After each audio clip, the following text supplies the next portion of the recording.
People look at me when I'm speaking and they see the results and they ask me, Peng Joon, can you teach me your close? How do you close so well?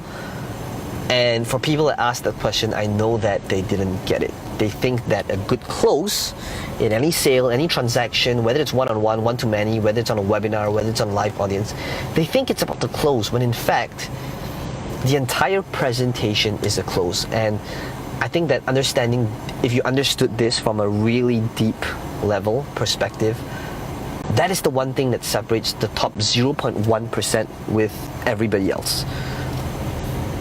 Many times when people think about a presentation, they think that, here's how most people do it, okay? It's, they speak, they're teaching, they go to content, and then there's this weird transition where if they want to sell something, then it's a sale. Same thing for a webinar, same thing on a Facebook Live.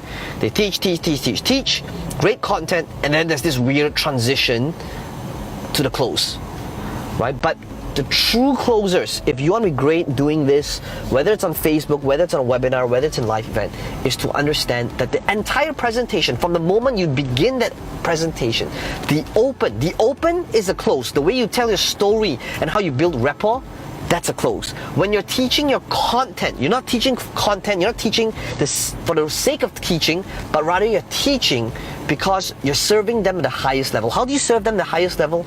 By answering objections. Not the way most salespeople answer objections, but objections on why they're not in the vehicle you're telling them to be in.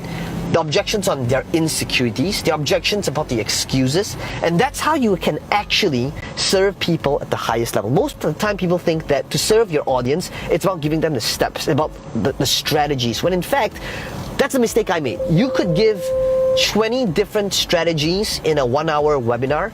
Doesn't mean they'll do anything. Do you know why? Because of their objections in the vehicle, their insecurities, and their excuses. So if you want to serve your audience at the highest level, motivate them, inspire them, and close them, you need to understand that your entire presentation is a close, and your close is not the close.